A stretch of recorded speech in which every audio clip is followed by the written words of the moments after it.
That film, that trailer is disturbing. And when they asked me to be, I didn't know much when they said, hey, will you be part of our film? And I was thinking student film. I was thinking, yeah, let's go do stuff, it'll be awful. And I get there and Taylor hands me a script, which I'm like, okay, great, oh. And we shot that scene multiple times.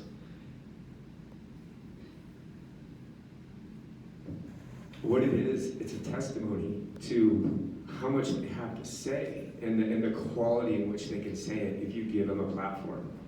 I had called Robbie that night and I wasn't okay. I apologize. It was pretty impactful on me, and I called Robbie and he was like just reassuring me over and over, it's acting, it's good. And then I saw it, what Taylor had done with that, the music, the stylistic shots, the script, the idea. That's a trailer for the full feature that he's making right now that we used Animas High School for, and the students at Animas High School were bullying him, and we were shooting scenes. We had the bathroom locked off when we were graffitied it, and all these kids were participating in this film, and it is so disturbing. And yet, at the same time, it is the direct message that they're trying to tell us. And we have to give them the platform to do it. We have to trust them that they know what is wrong. The premise behind this was we started a class called Adolescent Development. And the class name is a disguise for really an intervention. An intervention of youth, not a adult-minded, let's do some evidence-based work in here and some mindfulness. Let's get in there and talk. Let's get in there and push each other around. Let's get in there and really dig into what is wrong. And the event Robbie was talking about, this right now, this auditorium, any young person you see in here, almost any one of them was part of that event. And they are students under the teachings of Susie, who's here, and Bridget, who's here, who mans the front door like an absolute ship captain. And we're connected. And so when they made this film, this was a project in the class. Like, you were required to do a personal project that represented your struggle or your solution to mental health issues. And the event Robbie was talking about took place with the North Main event, and we had a big stage up at the rec center. And that was inspired by 2 years ago when the suicide crisis began to really emerge, and we realized we were embattled in a fight here for our kids' lives. They had a suicide summit up at Miller High School, and I had to park down by the Texaco because it was that full. That many adults cared. That many adults showed up to respond to this issue, and that is what we want. That is Durango. That is our community. That is the kind of response. You in these seats today, this is the response we want to this. And I watched it and I listened, and it was so basic. I'm not trying to demean any of it, but it was basic. And if you didn't know these things already, let's have a class. But we need to know more. We need to know how to respond when a kid tells you they want to hurt themselves. And I looked around and there was a very distinct group that was absent from that summit, and those were the experts, and those were the kids. Because no one is an expert on youth mental health more than youth who are having issues with their mental health. So we titled that event the Youth Voice Spotlight, and there was student dancing, and there was student bands, and we had fencing, and we had student art hanging up, and all of it represented the positive pro-social activities you can do in this town that so many parents are unaware of or don't think that their kids can participate in. There are tons, and we need to do a better job of connecting this. Because what Susie was talking about in her experience as a kid, she stood there and said the gym teacher did the right thing by letting her stand her ground. And then she said, as an educator, I don't think I want them doing that. We have to do something different. And she's right twice. Because she did need that moment, that heroic moment, to stand her ground and decide she's worth it, and risk some pain and whatever else is going to follow, to stand her ground and find out who she is.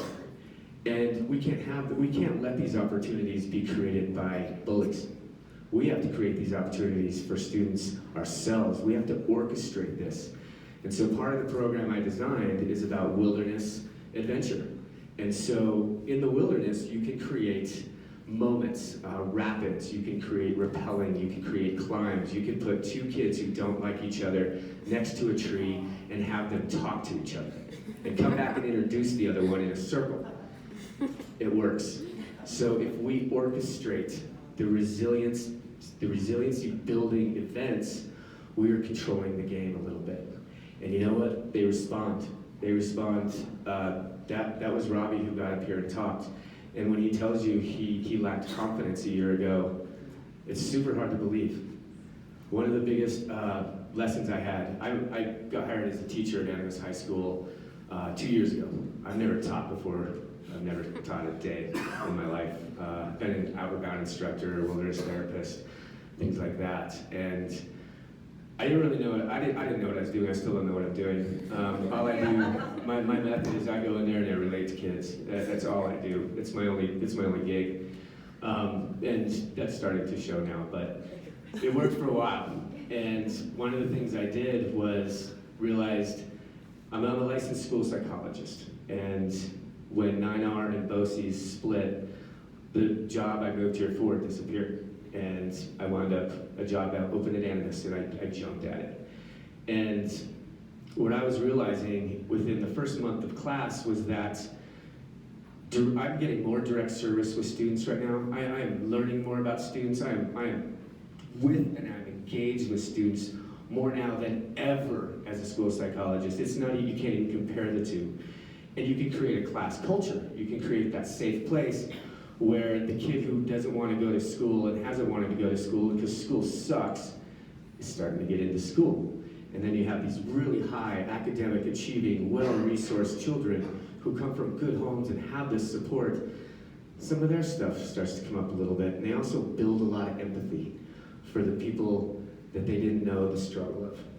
And one assignment I gave, I called it poetry. I was like, we're gonna do a poetry unit. And you can imagine some of the reactions. The first assignment I assigned was write about the worst thing someone could say to you. Because we don't mess around in there. Like you have to do things like this, or you're going to sit on the sidelines and wonder what's wrong. And 100% of the students turned in that assignment. I've never had that turned in before. That's pretty remarkable. And then I'm a horrible grader. I'm notorious for like putting it off. And I decided I was going to do it all in one night, and I couldn't get through 5 of them. Took about 2 weeks to grade these, because as I'm reading them, this whole person is coming out. And having 100% of them turn it in showed me one thing: these kids know what hurts them. And the arc of this unit finished with, what is the most beautiful thing somebody could say to you? And there's a little less turn in, but there were answers. There were beautiful answers. And it showed me that they also know what helps them, but not to the degree that they know what hurts them. And there you have it. There are massive clues in there. You can get to work on just that information right there, and you will have a lifetime of work. I could talk about this for hours and hours and hours. These pictures that are up here are from a camping trip we did, just to prove we could go camping. So one Thursday night, we met after school at Animas. Everybody brought their stuff. We hiked a quarter of a mile into Twin Buttes and camped. And I had chosen, everybody had to pick a name out of a hat, and I kind of manipulated some of that stuff. And they had to write a letter that they were to read at the campfire this night. And Dave Farkas, who worked at Mountain Middle at the time, and Roxy McKnight, who took all these photos, they said, "Can we come?" I'm like, absolutely. And they sat on the side, they sat just outside and watched. And Farkas applied to Animas High School, and he's our new math teacher. And I think this was an event where he's like, we're not doing that over there, they're doing it over here, this is where I want to be. And watching these kids read, there's Robbie. Look at that, they're holding the light for each other. And it's an amazing experience to relate to children. They have the answers if we ask the right questions, and we have the follow through. And if you don't know what to do, ask the next question. Just ask the next question and keep asking questions, because eventually they'll tell you they're funny because they're uncomfortable, or you'll find out something you had no idea they were going through, and there you are. You now have a connection, and that has just verified that you have their trust. And when you have that, and if you are responsible with it, you have the world. And that is how we can stop bullying. That is how we can stop the effects of bullying, because today of all days, I woke up this morning and 500,000 students were not going to school in the Front Range because somebody got on a plane in Florida. An 18-year-old girl flew to Denver. The FBI had her on a watch list. She bought a shotgun and some ammunition and started heading to Columbine, which is the anniversary of the Columbine shooting is Saturday.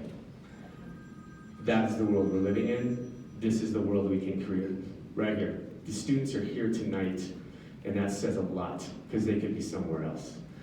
The last thing I want to say is, when I get confused, when I don't know what to do, when I've called CPS, and they don't do it, they're handcuffed to what they can do. I've brought in the other mental health expert. I've talked to her. We've had meetings after meetings and discussed, what are these kids going through? Oh my God, that's probably why they're not turning stuff in.